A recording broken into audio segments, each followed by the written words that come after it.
5장 1절 말씀부터 11절 말씀까지 공독해 드리겠습니다. 누가복음 5장 1절 말씀, 신약성경 96면이 되겠습니다.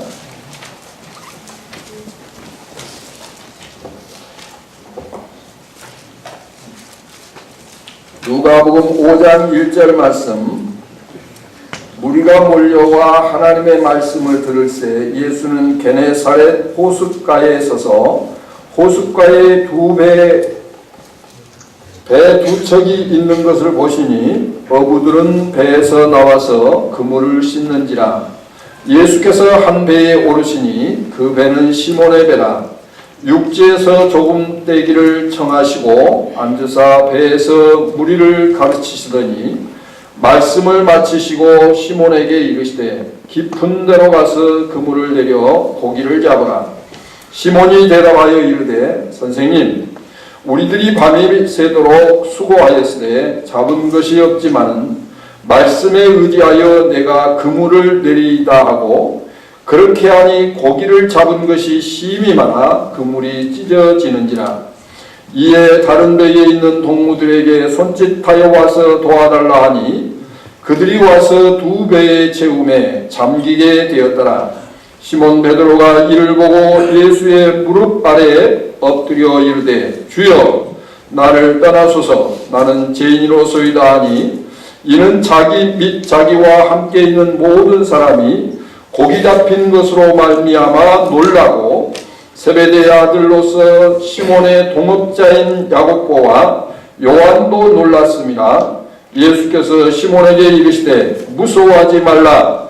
이제후로는 내가 사람을 취하리라 하시니 그들이 배들을 육지에 대고 모든 것을 버려두고 예수를 따르니라. 아멘. 현대인들은 저마다 삶의 현장에서 치열한 경쟁을 하고 살고 있습니다. 경쟁사에서 이기는 자만이 살아남기 때문이죠. 연예계나 스포츠계나 사업을 하는 사람이나 직장 생활을 하는 사람이나 장사하는 사람이나 공부하는 학생 모두가 치열한 경쟁을 하며 살고 있습니다. 그러므로 현대인들은 많은 스트레스를 받고 하루하루 힘든 인생을 살아가고 있습니다. 지금 야구 시즌을 맞이해서 우리나라 야구가 금년에 10개 구단이 되어서 치열한 경쟁을 하고 있는 것을 봅니다. 팀과의 치열한 싸움뿐만 아니라 팀 안에서도 보이지 않는 치열한 싸움이 있습니다. 왜냐하면 한 팀에 바로 1군에 직접 경기에 임하는 자들은 10명입니다. 그런데 많은 선수들이 있습니다.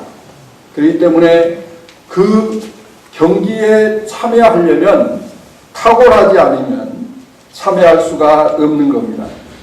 그러므로 살아남기 위해서 치열한 경쟁을 할 수밖에 없습니다.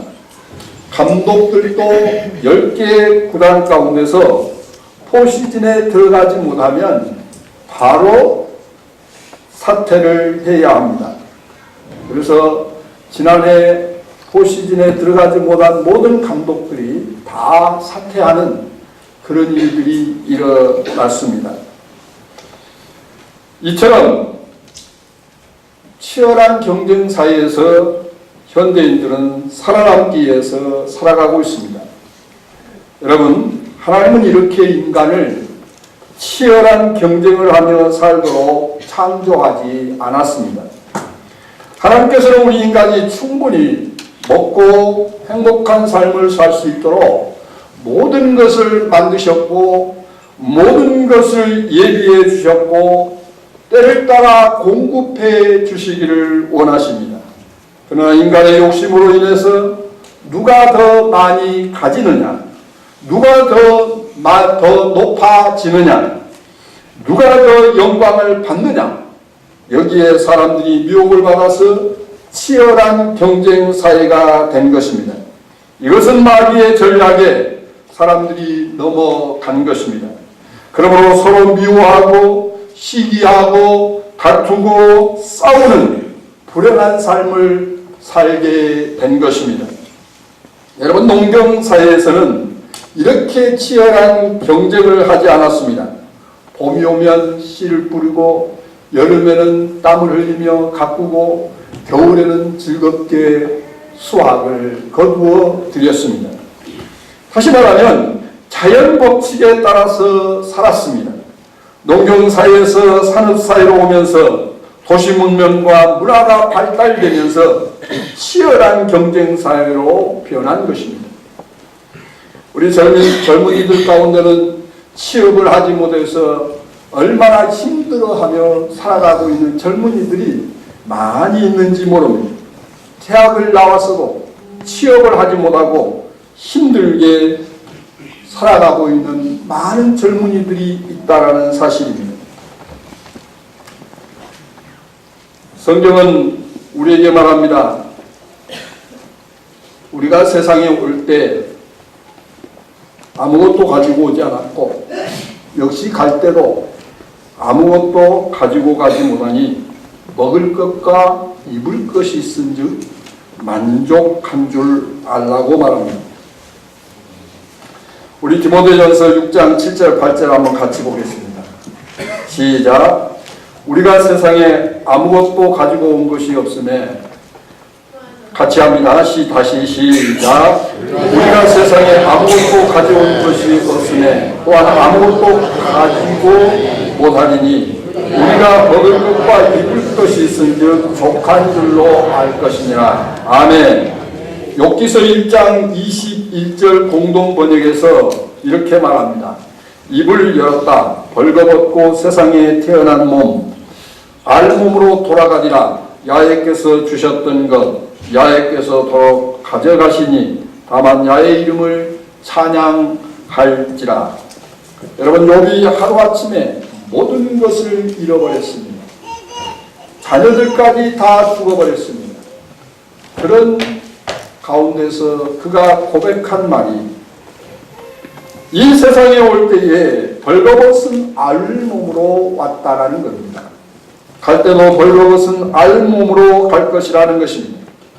그러므로 하나님이 주신 것 모든 재산을 하나님이 다 가져가신 것인데 하나님을 찬양하겠노라고 고백하는 욥의 신앙의 모습을 우리는 볼 수가 있습니다. 세계를 제패하고 세계를 지배하려고 했던 알렉산더 대왕이 죽음 앞에 유언을 하기를 내가 죽으면 관에 구멍을 뚫어서 내 손을 빈손으로 모든 백성들이 보게 하라. 이 알렉산더 대왕이 세계를 제패하고 세계를 호령하려고 했던 그 대왕이 죽음 앞에서 깨달은 그 사실은 인간은 빈손으로 왔다가 빈손으로 돌아간다. 이것을 백성들에게 보여주기를 원했던 것입니다. 그렇습니다. 우리 사람이 이 땅에 올 때 아무것도 가지고 오지 않았고 역시 갈 때도 아무것도 가지고 가지 못하는 것입니다. 여러분, 이렇게 알몸으로 왔다 알몸으로 돌아가는 인생인데 우리는 무엇을 위해서 어떻게 살아야 할까요? 저는 오늘 본문 말씀을 가지고 당신은 무엇을 위해서 살고 있습니까? 그런 제목으로 말씀을 드리면서 은혜를 나누기를 원합니다. 오늘 본문은 베드로가 등장합니다. 베드로는 어부였죠. 어부가 하는 일은 고기 잡는 일이었습니다. 베드로는 매일 고기 잡는 일을 위해서 태어난 존재로 살아가고 있었습니다. 고기가 많이 잡히면 기분이 좋고 행복했을 것입니다. 그러나 고기가 많이 잡히지 않을 때는 기분이 좋지 않고 우울했을 것입니다. 어제 신문에 세계 사람들의 행복지수에 대해서 발표했습니다. 1위가 스위스 나라, 그리고 10위권이 유럽권에 속했습니다. 우리나라는 몇인지 압니까? 47위입니다. 그만큼 우리나라 백성들은 행복하지 못했다라는 것을 말해주고 있는 겁니다. 베드로는 고기를 많이 잡았을 때는 행복했지만 고기를 잡지 못했을 때는 행복하지 못했을 겁니다. 베드로는 이날도 밤새도록 그물을 던져서 고기를 잡으려고 했지만 고기가 잡히지 않은 것입니다. 여러분, 사람들은 자기가 원하는 대로 모든 일들이 되어지는 것이 아닙니다. 업으로서 고기를 많이 잡기를 원했을 겁니다. 그러나 밤새도록 고생만 했지 한 마리 고기도 잡지 못한 것입니다. 누구든지 사업에 성공하기를 원합니다. 하지만 모든 사람이 사업에 성공하는 것은 아닙니다. 사업에 실패하는 사람도 있습니다. 베드로는 그물을 싣고 있었습니다. 그때 예수님이 찾아오신 것입니다. 예수님이 베드로에게 찾아왔다는 것은 베드로의 인생에 성공의 길이 열린 것입니다. 하나님의 축복의 길이 열린 것입니다. 행복의 길이 열린 것입니다. 여러분, 실패는 하나님을 만날 수 있는 기회입니다. 그러므로 실패했다고 낙심하지 말고 하나님을 만나시기 바랍니다. 아멘. 하나님을 만나면 성공의 길이 열릴 줄로 믿습니다. 아멘. 하나님을 만나면 행복한 삶이 시작될 줄로 믿습니다. 아멘. 하나님을 만나는 것이 바로 인생의 성공과 행복의 길인 것입니다. 실패할 때 주님은 찾아오십니다. 병들었을 때 주님은 찾아오십니다. 외롭고 고독할 때 주님은 찾아오십니다. 여러분, 인생의 진정한 성공은 예수님이 찾아와서 만나 주시는 것입니다. 인생의 진정한 축복은 주님을 만나는 것입니다. 우리 인생의 참된 행복은 주님을 만나는 데 있는 줄로 믿습니다. 그러므로 예수님을 만난 인생은 성공적인 삶을 살 수 있습니다. 복된 삶을 살 수 있습니다. 행복한 삶을 살 수 있습니다. 왜냐하면 우리 인생을 창조하신 창조주 하나님이 우리 예수님이시기 때문이요, 우리 인생이 무엇을 위해서 어떻게 살 것인가를 가르쳐 주시고 인도해 주실 것이기 때문입니다. 베드로는 오직 고기를 잡는 일에 전념을 했습니다. 그리고 많은 고기를 잡아서 부유하게 사는 것을 삶의 목적으로, 소망으로 삼았을 것입니다. 여러분, 현대인들의 공통점은 다 무엇을 하든지 성공해서 돈 많이 벌어서 부유하게 살기를 원합니다. 예수님을 만나지 못한 대부분의 사람들은 그렇습니다. 그러나 예수님을 만난 그리스도인들의 삶의 목적과 의미와 가치는 여기에 있지 않다라는 것을 우리는 깨달아야 할 줄로 믿습니다. 베드로를 찾아오신 예수님께서 베드로에게 배를 빌려주시기를 청하시고 배 오르신 후에 육지에서 조금 떼기를 요구하시고 그 배 위에서 예수님께서 찾아온 많은 청중들을 향해서 말씀을 가르치고 계셨습니다. 그리고 말씀을 마치신 예수님께서 시몬 베드로에게 깊은 데로 가서 그물을 내려 고기를 잡으라고 하셨습니다. 베드로가 말하기를, 선생님, 우리들이 밤이 새도록 수고를 하였으되 잡은 것이 없지만은 말씀에 의지하여 그물을 내리겠습니다. 할렐루야. 따라서 합시다. 말씀에 의지하여 그물을 내리겠습니다. 아멘.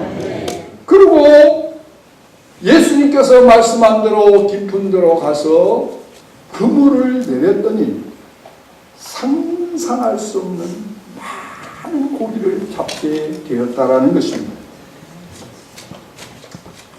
그래서 그 그물이 찢어질 정도로 많은 고기를 잡아서 다른 배에 있는 동무들을 불러서 도와달라 하니 그들이 와서 도와주어서 두 배에 잠기게 되는 그런 놀라운 기적을 경험하게 됩니다.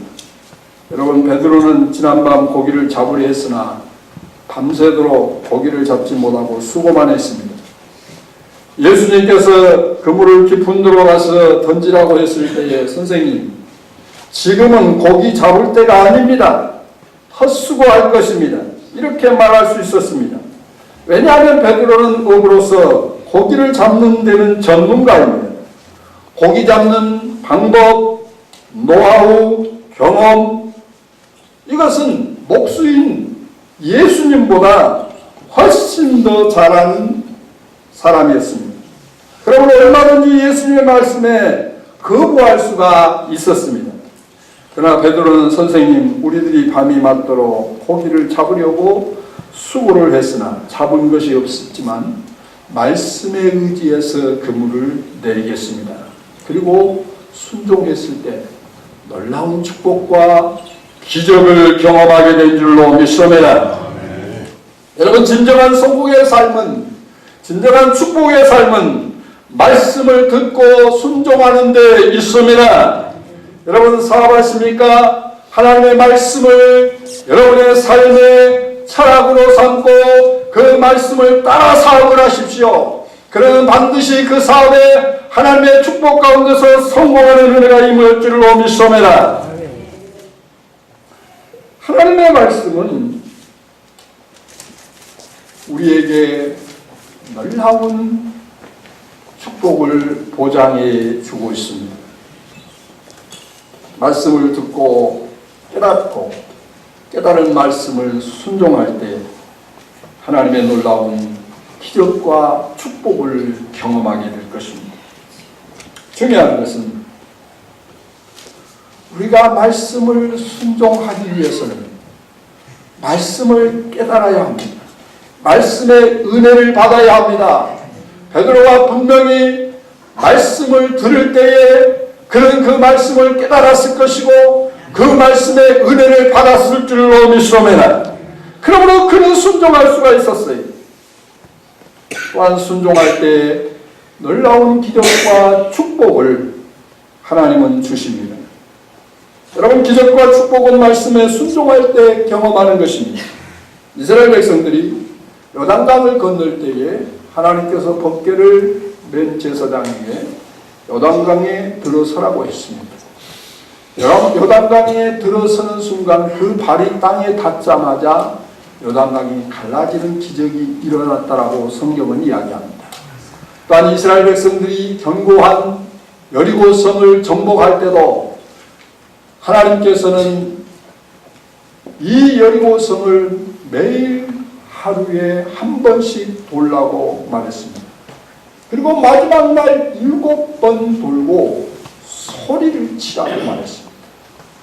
여러분, 그 견고한 성이 매일 한 바퀴 돈다고 해서 무너지겠습니까? 이 명령을 내리면서 하나님께서 하신 말씀이 있습니다. 아무도 말하지 말라. 여러분, 말을 하라고 그냥 했더라면 아마 한 바퀴 빙 한 번 돌고 와서 아니 지금 우리가 뭐 하는 거야? 이 견고한 성이 우리가 한 번 돈다고 해서 매일 한 번 돈다고 해서 이게 뭐 어떻게 무너질 수 있느냐? 이건 말도 안 된다 하고는 중단했을 겁니다. 이것을 하나님께서는 아시고 너희들은 여리고 성을 돌 때 절대 말하지 말라. 그래서 다 침묵하고 그냥 도는 겁니다. 돌아와서도 말 안 하는 거예요. 이튿날 가서 또 돌고 옵니다. 말 안 하는 거예요. 3일, 4일, 5일, 6일 매일 한 바퀴 돌고 옵니다.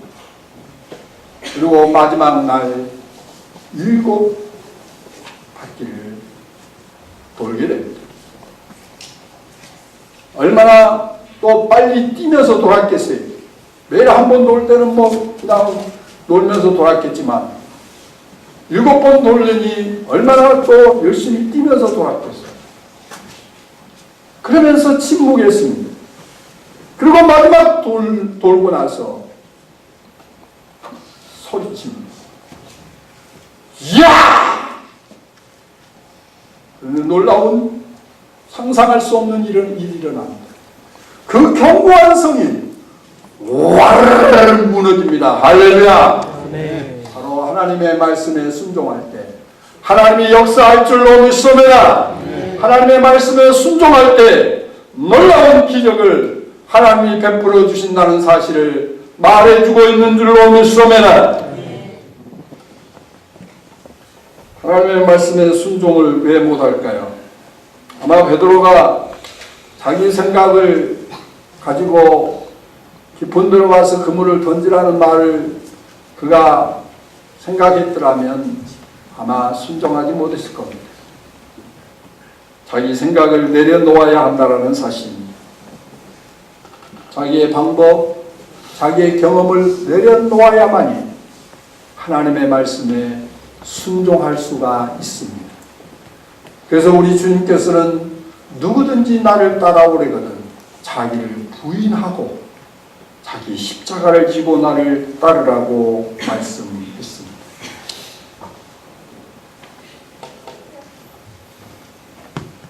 오늘 많은 젊은이들이 취업하기를 원하고, 그래서 보다 더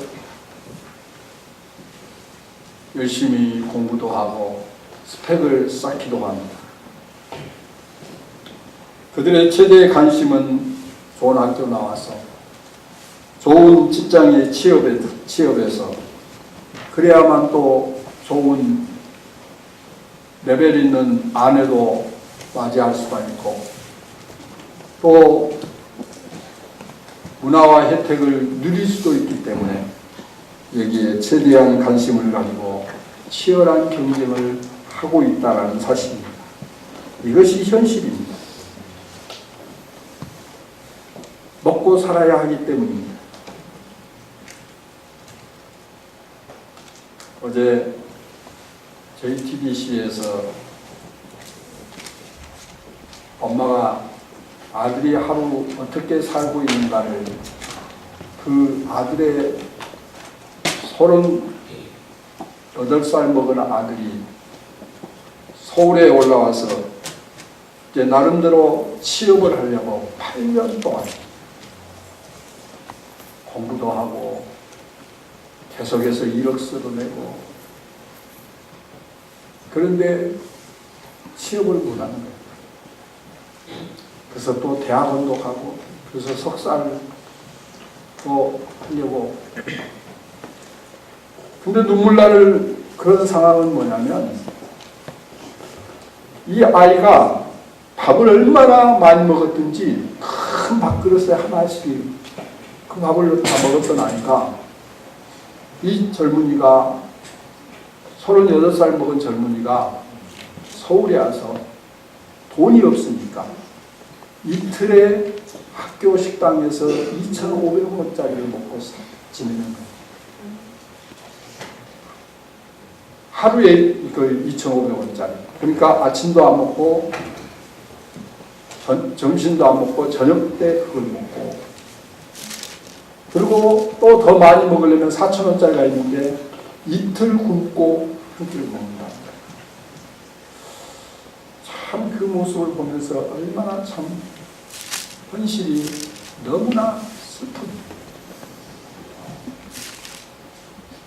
참 오늘날 살아가기가 얼마나 힘든 세상이라는 것을 실감할 정도로 그 모습을 보고 엄마가 얼마나 참 안타까워하는, 어머니뿐만 아니라 오늘의 현대인들이 정말 부유하게 사는 사람은 부유하게 살지만은 너무나 힘들게 사는 사람들이 많다는 사실. 세계적으로 보면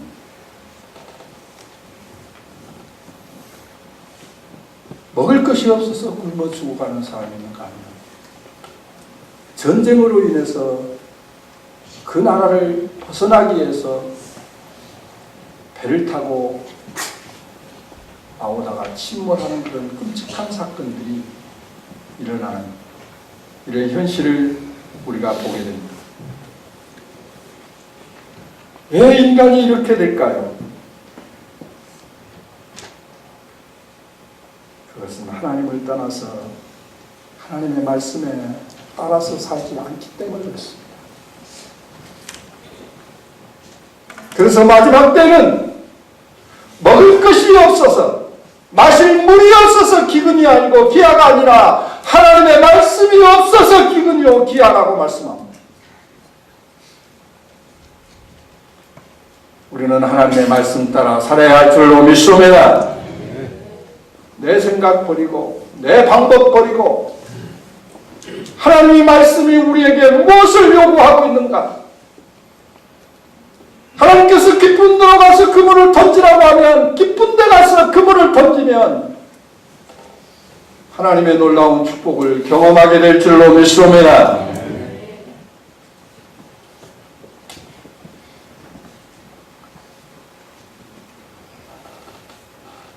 어떤 젊은이가 예수님께 찾아옵니다. 찾아와서 내가 어떻게 해야 영생을 얻을 수 있습니까? 예수님께서 그래, 내가 영생을 원하느냐? 그러면 계명을 지키라. 그가 말하기를 예, 저는 어렸을 때부터 그 계명을 다 지켰습니다. 그래야 우리 주님께서 그러면 내 가진 재물을 가난한 자에게 주고 그리고 나를 따르라. 그랬을 때에 그는 부자였기 때문에 결국은 근심하면서 슬픈 기색을 띠고 돌아가고 말았습니다. 여러분, 이 젊은이는 재물을 내려놓지 못했기 때문에 영생을 얻지 못하는 것입니다. 그러나 이 젊은이가 영생보다 재물에 더 가치를 두었다는 데 있다는 것입니다. 그러나 오늘날 젊은이들은 영생에 대해서는 전혀 관심도 없습니다. 진리에 대해서는 전혀 관심도 없습니다. 먹고 사는 일에 치열한 경쟁을 하는 데만 관심이 있습니다. 오늘 예수님께서 베드로를 만나주시고 깊은 데 가서 그물을 던지라고 하셔서 많은 고기를 잡게 해줬습니다. 근데 베드로는 많은 고기를 잡고서 기뻐하지 않았습니다. 기뻐해야 하지 않겠습니까? 그렇게 자기가 원했던 그 많은 고기를 잡기를 원했는데 그 많은 고기를 잡게 됐어요. 근데 베드로는 그것으로 인해서 기뻐하지 않냐고 예수님 앞에 무릎을 꿇고 이렇게 고백합니다. 주여, 나를 떠나소서. 나는 죄인입니다. 그때 예수님께서 두려워하지 말라. 이제부터는 내가 사람을 취하리라. 그러자 베드로와 요한과 야고보가 그 배와 그물을 다 버려두고 주님을 따랐다라고 오늘 성경은 말하고 있습니다. 어쩌면 많은 고기를 잡았으니 이제는 그 많은 고기를 팔아서 부유하게 살 수 있음에도 불구하고 그것을 다 버려두고 주님을 따랐다라는 놀라운 사실입니다. 왜 그런 결단을 할 수가 있었을까요? 베드로는 그 순간 하나님을 만난 겁니다. 하나님을 만난 베드로는 이제는 고기 잡는 그 업으로서의 삶이 아니라 우리 주님께서 사람을 취하라고 하신 그 말씀에 그는 순종하기를 결단한 겁니다. 그래서 모든 것을 버리고 그는 주님을 따르게 되었다는 것입니다. 여러분, 주님을 만난 자들은 삶의 목적과 의미와 가치가 달라지는 것입니다. 그동안 베드로는 고기 잡는 일을 위해서 살았습니다. 그러나 이제는 사람을 낳는 업으로의 삶의 목적이 변한 것입니다. 그동안 베드로는 자신을 위해서 살았습니다. 그러나 이제는 다른 사람을 위해서, 주님을 위해서, 복음을 위해서 사는 사람으로 변하는 것입니다. 저는 여러분에게 묻습니다. 여러분은 무엇을 위해서 지금 살고 있습니까? 여러분의 진정한 삶의 목적은 어디에 있습니까? 삶의 의미와 가치는 어디에 두고 있나요? 우리 주님께서는 요한복음 6장 27절에서 이렇게 말씀하셨습니다. 요한복음 6장 27절 같이 보겠습니다. 시작. 썩을 양식을 위하여 일하지 말고 영생하도록 있는 양식을 위하여 하라. 이 양식을 인자가 너희에게 주리니 인자는 아버지 하나님께 인치신 자니라. 성경은 우리에게 무엇을 위해서 어떻게 살아야 할 것인가를 해답을 제시하고 있습니다. 그것은 썩을 양식을 위해서 살지 말라는 것, 영생하는 양식을 위해서 살라고 말합니다. 그 삶을 구체적으로 바울은 고린도전서 10장 31절에서 우리에게 가르쳐줍니다. 우리 고린도전서 10장 31절 같이 볼까요? 시작. 그런즉 너희가 먹든지 마시든지 무엇을 하든 다 하나님의 영광을 위하여 하라.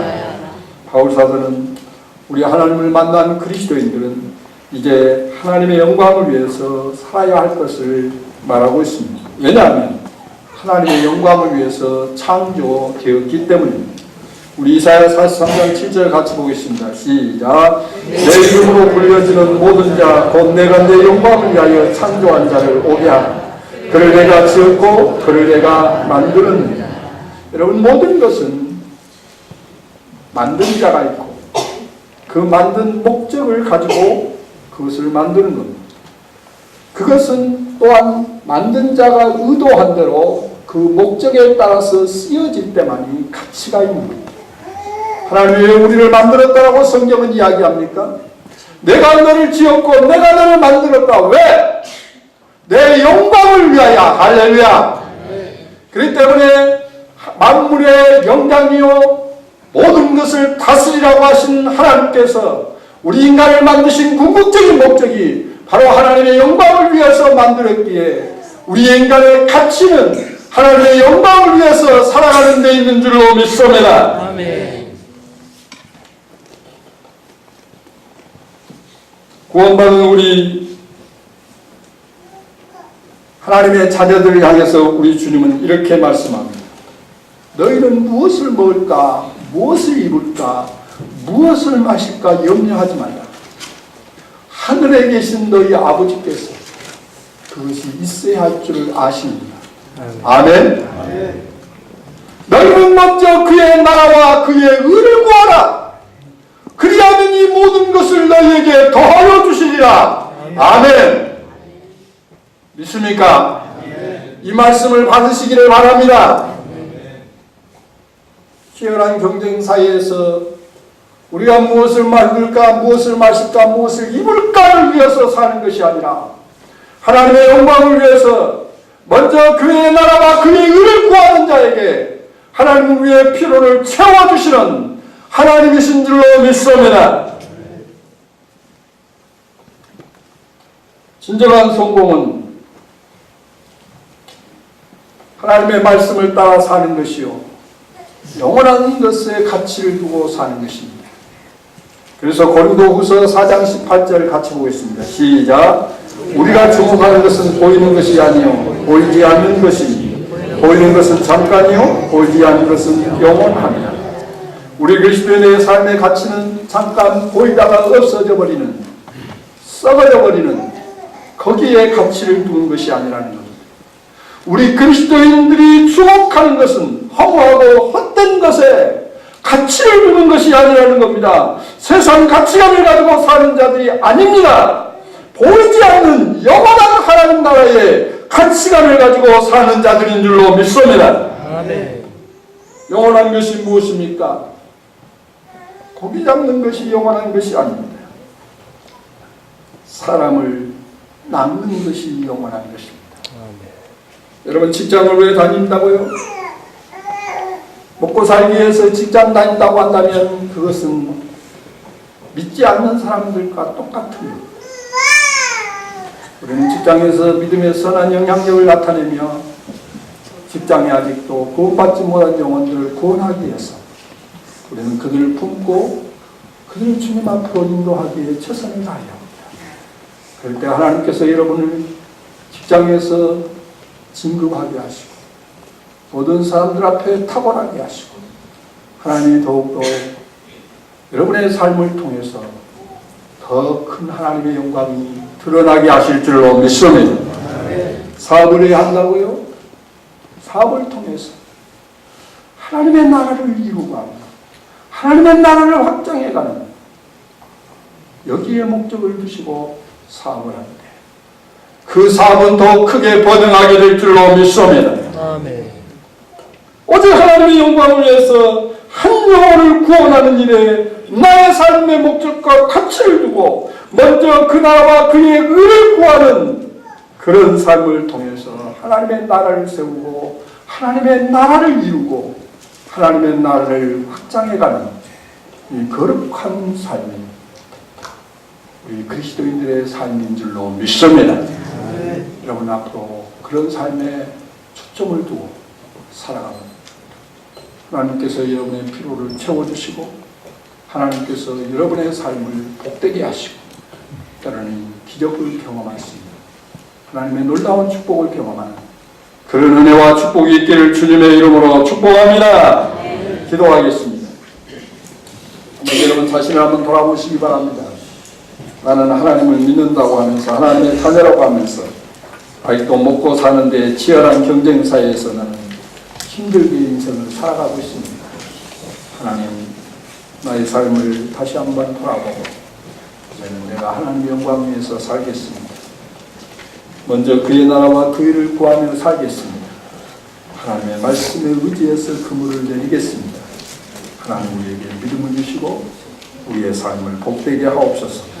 그래서 나를 통해서 많은 영혼이 구원받고 하나님 나라가 세워지고 하나님 나라가 확장되어지는 은혜가 있게 해달라고 시간 다 같이 합심해서 우리 기도하겠습니다. 하나님 아버지 은혜와 사랑을 감사합니다.